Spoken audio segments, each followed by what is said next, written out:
Pengesahan pembahasan RKUHP tapi walkout saat paripurna. Liputan 6.com, Jakarta, pengesahan rancangan Kitab Undang-Undang Hukum Pidana, RKUHP, menjadi Undang-Undang, UU, pada rapat paripurna DPR RI yang digelar Selasa, 6 Desember 2022, diwarnai aksi walkout anggota fraksi Partai Keadilan Sejahtera, PKS, Iskan Kolbalubis. Padahal PKS bersama seluruh fraksi lain di DPR RI telah menyatakan setuju dan menandatangani draft RKUHP baru itu di pembahasan tingkat I. Dalam dokumen pada pembahasan di Komisi 3 DPR, PKS ikut menandatangani persetujuan agar RKUHP dibawa ke tingkat 2 atau paripurna. PKS menyatakan setuju RKUHP dibawa ke paripurna dengan catatan.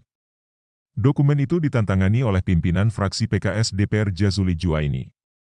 Menteri Hukum dan Hak Asasi Manusia, Menkumham, Yasona Halaoli turut mempertanyakan sikap PKS yang tidak konsisten terkait RKUHP. PKS sendiri memang sudah menyampaikan pendapat setuju dengan catatan itu ada menjadi memori, menjadi catatan pembahasan UU ini ada catatannya, kata Yasona di Kompleks Parlemen Senayan, Selasa, 6 Desember 2022. Diketahui, interupsi mewarnai pengesahan rancangan Kitab Undang-Undang Hukum Pidana, RKUHP, di rapat paripurna DPR interupsi PKS sempat dihentikan dan berujung anggota PKS melakukan walkout. Sementara interupsi dari fraksi Partai Demokrat justru disambut tepuk tangan.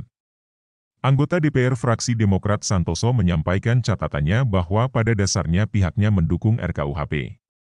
Kami dari fraksi Partai Demokrat pada dasarnya mendukung penuh semangat pembaharuan hukum pidana melalui rekodifikasi sebagai produk warisan kolonial Belanda, kata Santoso. Demokrat ingatkan KUHP baru tak kriminalisasi masyarakat. Namun, Santoso mengingatkan kitab baru itu tidak boleh menjadi landasan untuk mengkriminalisasi warga.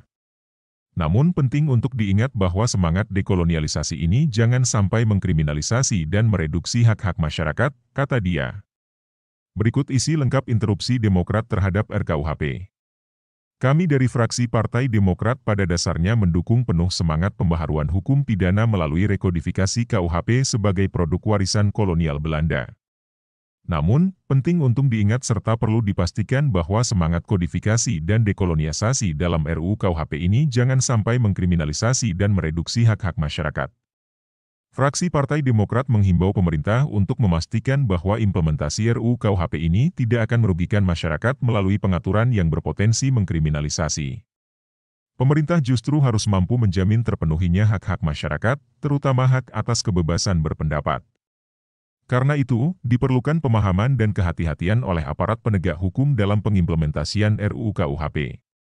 Penting untuk disadari bahwa saat ini masih terdapat keresahan pada masyarakat terkait beberapa pengaturan tertentu, antara lain terkait dengan pengaturan terkait penyerangan harkat dan martabat presiden, wakil presiden serta penghinaan terhadap lembaga negara.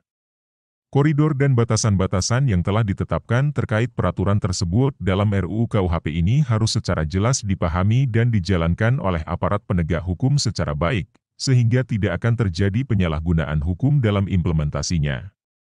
Termasuk juga terhadap teman-teman jurnalis, jangan sampai mereka justru dikriminalisasikan dalam rangka menjalankan profesinya.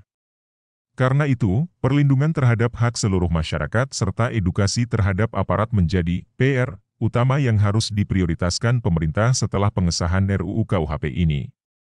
Ikuti terus berita-berita kami yang terupdate, terpercaya dari berbagai sumber, dengan cara klik subscribe dan juga loncengnya, agar Anda selalu mendapatkan notifikasi jika channel YouTube ini mengupload video berita terbaru.